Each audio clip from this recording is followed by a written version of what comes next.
Hey everyone, it's Strange Michael. I hope you're doing well today. Of course, I'm working my way through the Omen box set here, and now I'm finally on the fifth movie of the franchise, the only one I ever saw before this marathon of reviews in preparation for the first Omen that's supposed to come out, I think it's next weekend. I thought it was going to be this weekend, it's not.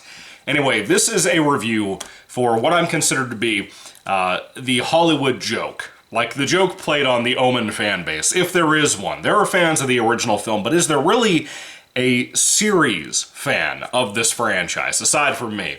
I don't know. But anyway, this is the 2006 remake. It's about an hour and 50 minutes long, just called The Omen. Very cool cover. And as I said, this is the only one I saw before I ever saw the rest of these films for these reviews. I saw this when it came to DVD rental, and I liked it when I was a kid. But in 2006, I would have been almost 12 years old, so it's the kind of thing where was my taste really developed yet, aside from growing up on Halloween and Friday the 13th, and I think I had just seen Nightmare on Elm Street either right before or right after this movie. I loved all that stuff. Loved it to death. My childhood is mostly horror, and not in traumatic events, but in movies I took in. Whatever.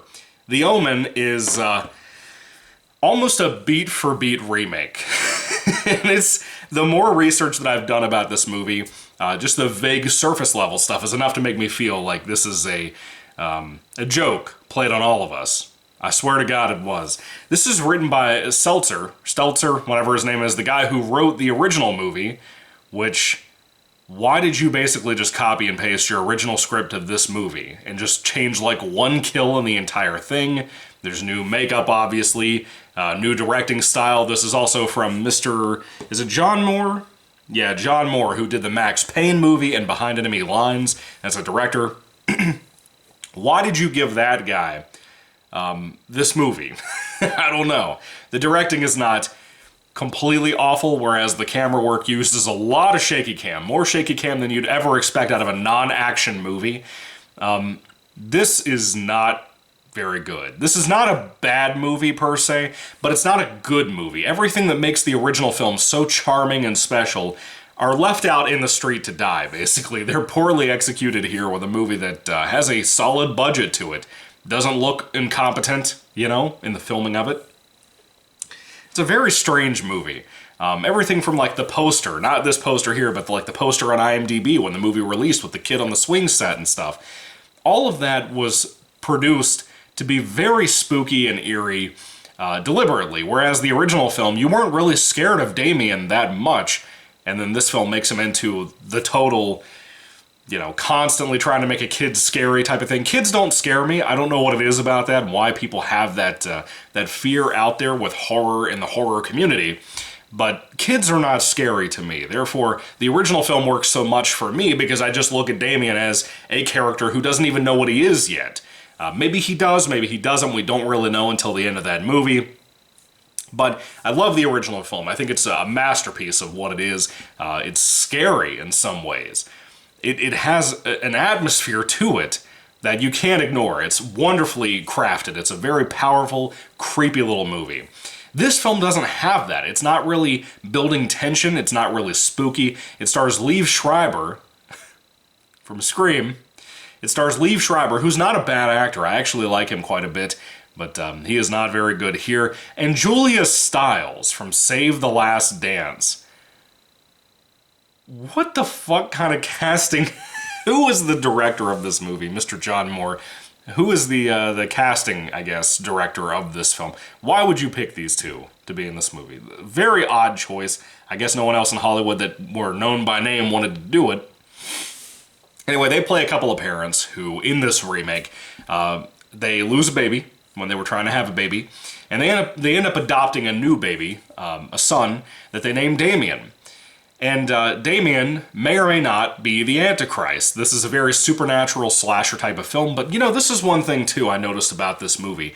Despite it being almost word for word, beat for beat, in a very Psycho remake way, there were a couple of small things changed, just very small minor things, like one of the kills, for example. I don't think there was another kill in here that was changed, but when it comes to story, when it comes to revelations about Damien, maybe where he came from, different things like that, all of that stuff is almost beat for beat, scene for scene in this movie, and it almost feels like the small changes are things that maybe the writer wanted to do in the original film that he didn't get to do. Now he decided to do that just to change things up a little bit. I don't know what it is with that. Why do writers do that when they come back to do stuff like this? The Omen may very well be one of the most lackluster, I wouldn't say bad or worst remakes, but it's definitely not a good remake. It's definitely not that good of a movie, to be honest, which is weird since it follows beat for beat. This is a wonderful study of putting this movie into the DVD player and putting the original on TV as well, and seeing how they are so completely similar, but it's about the directing. The score, too, I would say, is a very prominent thing that was much better in the original film and not so great here. It felt kind of cheap here.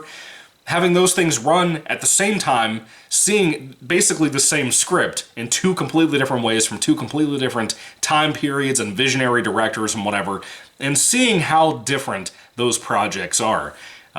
It's all about execution. I think this series, at least the original and this remake, prove that. This is not a good movie, really. The script would be fine. It's the way we see all of it done that I'm not impressed with, to be honest with you. But it's basically the same movie. I mean, it is a remake, but there's not really much taken that they do anything different with. And I'm fine with that as long as it's good. You know, the Rob Zombie Halloween remake is very, very much a mixed bag. It's very much the white trash version of Halloween. But at least it's different enough that we can discuss it, and I can see why some audiences out there might like that one more than the original. I don't know. It's a very hot take opinion, in my opinion, when people say that, but I could see why people would feel that if they like one style over another. This feels like a lackluster film fan remake of the original movie, like a student film remake of that film with a big budget. It really does sometimes.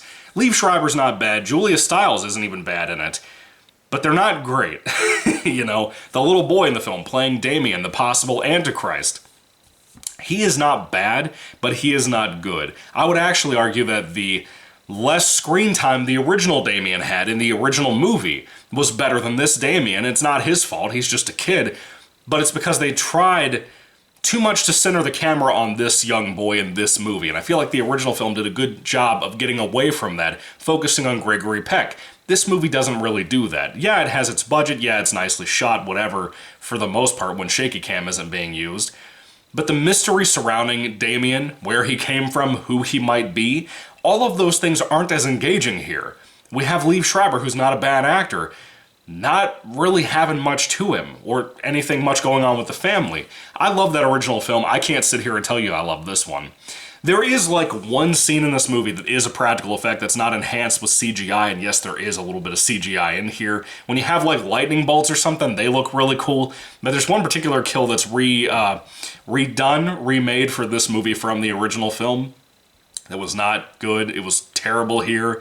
The original film had it making it very, very effective. You kind of felt it, if you will.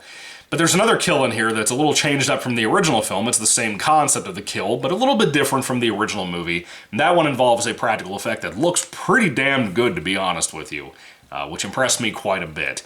Let's see, I already talked about the score. The score was not great. The cinematography is okay in here, too. It looks mostly fine. It's very clean. It's like a lot of remakes from the 2000s. It's a very clean-looking movie. But still, I really don't have much more to say about it. This was a remake made and forced out to the audiences through that remake phase of Hollywood right before Halloween. The remake of Halloween, that is, not the season. This is probably a Halloween September movie, something like that, when it was released back once upon a time. But at the end of the day, there's not really much to this. I could not see anybody really liking this more than the original. It just doesn't have anything special going for it. It really doesn't, not in really any facet. It's not a bad movie, but not really a good movie. It's very lackluster, very lukewarm. And again, that mysterious atmosphere of the original film is not maintained here almost at all, to the point where I think it's kind of a waste of your time to watch it. Whereas I could sit here and say, like, The Omen 4: The Awakening is clearly a bad movie, but it's a so bad it's good film. I was more entertained laughing at that movie and all of its weird clown shit in the film than watching this, which is basically something I just watched for the first time like 2 weeks ago. Again, I liked this when I was a kid. My taste hadn't really developed. I hadn't seen the original or anything like that. That makes sense on why I liked this more back when I was a kid. But now, it's bad. It's not bad, like I said, but it's forgettable. Very, very forgettable. I didn't remember almost anything from this film except for the ending of the movie. And That's what I went into this whole series of reviews remembering. Anyway, when it comes to the 2006 remake of The Omen, I hope the first Omen coming out next week is going to be better than this. But we shall see. That basically sounds like a remake reimagining to me. It's probably not going to be very good, but this feels like a joke played on all of us. I really swear it does. Hollywood does that, I swear, sometimes. Like with Transformers Rise of the Beast, where they swear it's a new version of Transformers, but it's basically the same Michael Bay Transformer crap again, you know? Bayformers? Is that a thing? With the Bayhem people talk about? Anyway, 2006 The Omen, if I had to rate it on a 5-star basis, I'd give it like a kind of a high 2 out of 5 stars, but really not much more than that. It's a 2 out of 5, regardless to me. I would almost give it a 3, but it's so not special. It doesn't really have its own flavor and its own personality, you know? Having even the same original writer from the original film come back and just barely change a couple of things doesn't feel like a justification to have this movie made, in my personal opinion. I don't know who greenlit this or why. This is like the beginning of the remake era of movies. I don't really know what kicked that off. I don't remember, aside from Texas Chainsaw Massacre a few years before this, but that movie was super good. Really good. But anyway, The Omen 2006, if I had to rate it on a 5-star basis, 2 out of 5 stars, like I said. Kind of high, but I don't know. Higher, 2 out of 5. Anyway, have you seen it? What do you think about this movie? Is it your worst in the series? Is it your favorite of the series? I'd be very surprised if you said that down below. And again, I'll rank all these films whenever I see the first Omen in the next couple of weeks, and hopefully we can talk about it in a review here. Thank you all for watching, guys. God bless you all. Catch you later. Happy Easter, by the way. Very weird review and a weird time to talk about this, but happy Easter. You know, I keep forgetting to tell you guys that it's coming up. And yeah, God bless you guys. Catch you later, and goodbye.